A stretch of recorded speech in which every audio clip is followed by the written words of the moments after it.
हम लोग शेरशाहवादी हैं और हमारी कोई शनाख्त और पहचान नहीं थी कि हम क्या हैं। हालांकि को मतलब भाटिया को चलो मतलब आरखी की नाम दिया बदिया, और आज भी जो सुपौल का एरिया है वहाँ पर भी उन लोगों को बदिया या मालदहिया इस तरह के नाम से पुकारा जाता है। हमारी ज़ात, हमारी कास्ट क्या थी, हम क्या थे? मुसलमान तो हैं हम, लेकिन हिंदुस्तान की सरजमीन पे हर एक ज़ात होती है, कास्ट होता है, उस ज़ात क्या है? हमारी कोई पहचान नहीं थी।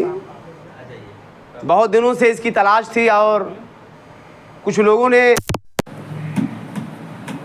कटिहार की सरजमीन पर जनाब मरहूम मुबारक हुसैन और उनके पैकार उनके साथ चलने वाले, उन्होंने एक संगठन बनाया आल बिहार शेरशाहवादी एसोसिएशन, और उसके बैनर तले हमारा जो सरकार के पास जो रजिस्ट्रेशन हुआ कि हम क्या हैं, उसमें हमारा जो नाम, हमारी जो पहचान आई वो शेरशाहवादी के नाम से है। और शेरशाहवादी बहुत सारे लोग अब हिस्टोरी में या जो लोग पढ़े लिखे वो जानते होंगे कि शेरशाह सूरी, अभी मैं भी इस बात के कायल हूँ कि हमारा एक शेरशाहवादी ये एक परगना है, जैसे 24 परगना शेरशाहवाद के नाम से। और इब्राहिम मंडल जो है वो एक अहले हदीस या शेरशाहवादी थे और उनका पूरा परिवार अभी जो है झारखंड वगैरह मौजूद हैं। और एक हमारी तारीख़ है, हम लोग अंग्रेज़ जब यहाँ पर आए तो पूरे हिंदुस्तान में शेरशाहवादी या जिस तरह के अहले हदीस थे उनको वहाबी मोमेंट के नाम से जो उनको याद किया गया। और ये वहाबी का मतलब हो गया कि अंग्रेज़ का ये दुश्मन है और अंग्रेज़ को यहाँ से भगाना चाहता है।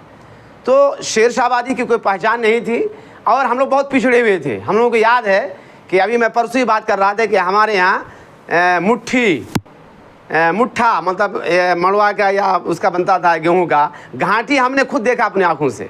और इस महीने में जो महीना चल रहा है अभी, इससे पहले का जो 2-3 महीना था, इस महीने में, इन महीनों में एक इंसान के पास या तो खाने का होता नहीं था या कुछ लोगों के पास होता भी था तो सिर्फ धान होता था। झड़ी इतनी लंबी लगती थी और पानी बरसात इतना होता था कि धान होने के बावजूद भी हमारी माएँ जो खोला होती थी उसमें भून के फिर चावल कूटने ढीके में पीस के तब जो खाना पकता था। तो ये गरीबी हम लोगों ने देखी और आप लोगों ने उससे पहले ज़्यादा देखा होगा। तो मेहनत कश ये कौम थी। हमारे दादा लोग पहले अजान से पहले हल जोत के आ जाते थे। और हमारा उसका पोता जो है वो 8 बजे उठता है। तो मेहनत कौम हमारी ये थी, इसलिए जो तरक्की किया, ज़मीन ख़रीदी, लोग ज़मीन बेचे। लेकिन इस 30 साल 40 साल 50 साल के गुजरने के बाद ज़माना बदला, समय बदल गया है। अब ज़मीन बेचने के लिए हम खुद मजबूर हो गए। लेकिन जो भी आप तरक्की देख रहे हैं, जो भी थोड़ी सी नौकरी में लोगों को देख रहे हैं, शायद ये जो आरक्षण इस बैनर तले जो आल बिहार शेरशाहवादी एसोसिएशन के बैनर तले जो आरक्षण मिला हम लोगों को अत्यंत पिछड़ी का EBC सीरियल नंबर 102 में सरकार के यहाँ EBC जो सरकारी जो लिस्ट आएगी उसमें देखिएगा शेरशाहवादी लिखा होगा आपका।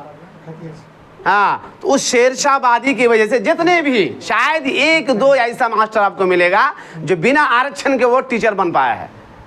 चाहे वो पहले बना हो, चाहे आज अगर BPC द्वारा जो एग्ज़ाम हो रहा है उसमें भी।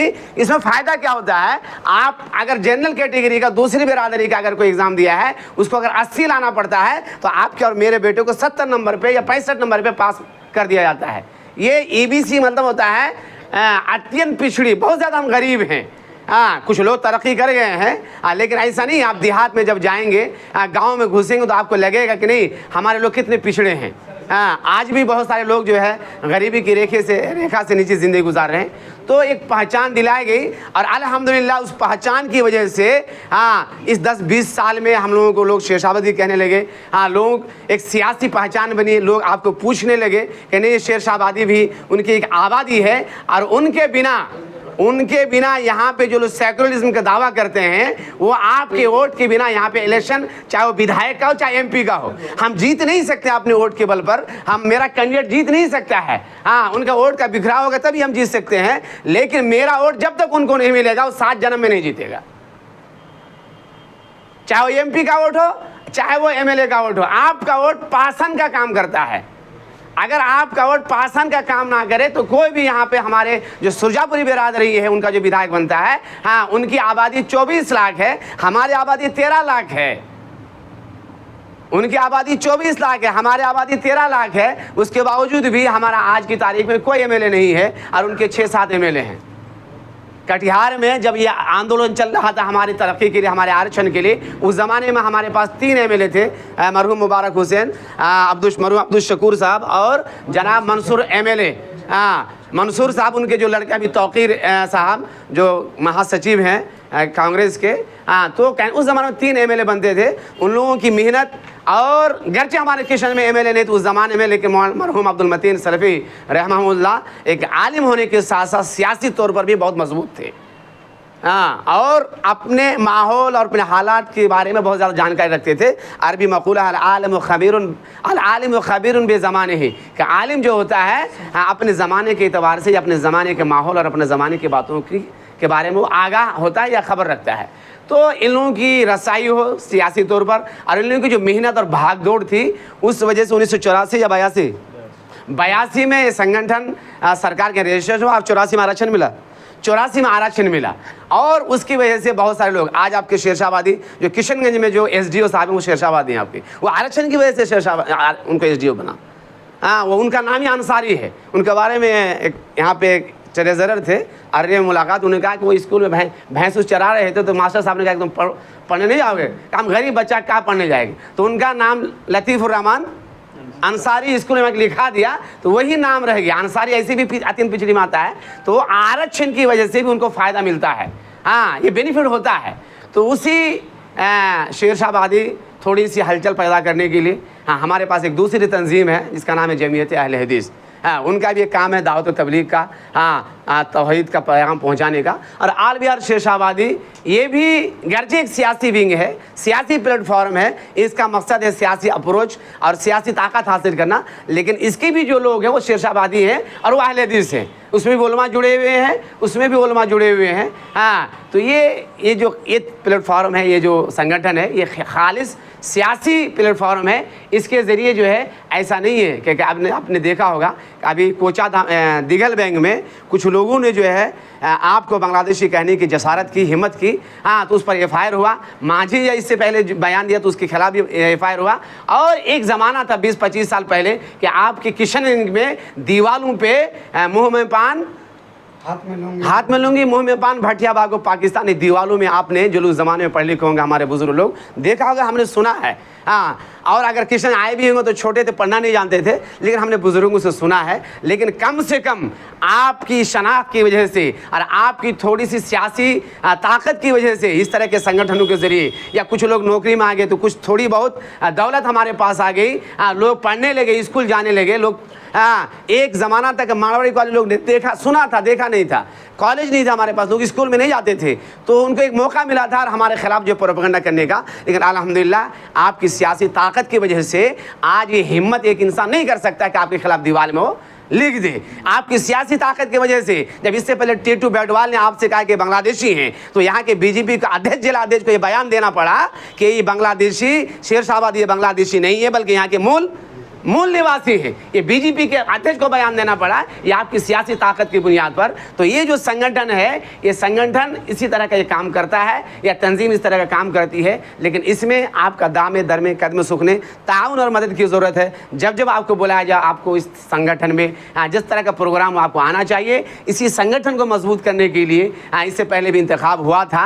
ब्लॉक लेवल पर एक सदर होता है, एक सेक्रेटरी होता है, एक खाजिन होता है, और उसको एक 19 या 18 मेंबरान होते हैं। 21 रुकनी एक कमेटी होती है पूरे 7 ब्लॉक में, उसमें से 5 ब्लॉक में हम शेरशाहबादी हैं।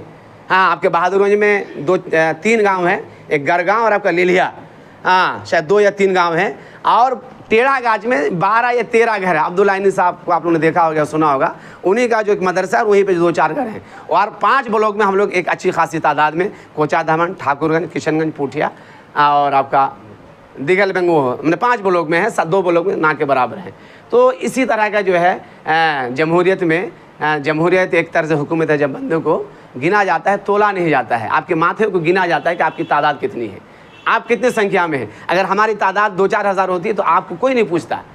लेकिन आज हमारी तादाद अल्हम्दुलिल्लाह सरकारी आंकड़े मुताबिक 3 लाख 13 लाख है, शायद ज़्यादा हो। हम लोग उस पर भी काम कर रहे हैं कि हमारी तादाद कितनी है, और बहुत ईजी और आसान तरीका है। हमारे यहाँ जो फितरे का सिस्टम है, तकसीम फितरे का, उसमें हर गांव में अगर एक मंडल नहीं तो कम से कम 7 या 2-4 मंडल तो ज़रूर होंगे, लेकिन सबके पास एक आंकड़ा है कि आपके फैमिली में मुखिया कौन है और उसमें तादाद कितनी है लोगों की। हर मंडल से अगर रिकॉर्ड ले लिया जाए कि भाई आपके ज़िम्मेदारी में, आपकी सरदारी के अंदर में कितने लोग हैं, तो एक आंकड़ा हमारे पूरे ज़िले का आ जाएगा कि हमारी तादाद कितनी है। हाँ, स्त्री और पुरुष या बच्चे का अलग नहीं हो सकता है, लेकिन कम से कम टोटल मुकम्मल तादाद हमारे सामने आ जाएगा। हम लोग मदरसे का सर्वे हम लोगों ने करवाया, कर रहे हैं। हाँ, जिसमें कितने बच्चे हमारे पढ़ रहे हैं, कितने नहीं पढ़ रहे हैं, कितने हॉस्टल में हैं। हाँ, उससे भी एक आंकड़ा आएगा हमारे बच्चों को, इतनी तादाद होने के बावजूद भी बच्चे कितने मदरसे में हैं, स्कूल में कितने हैं, हॉस्टल में कितने हैं। इतना बड़ा गाँव है। अगर मैं एक बात हमेशा कहता हूँ कि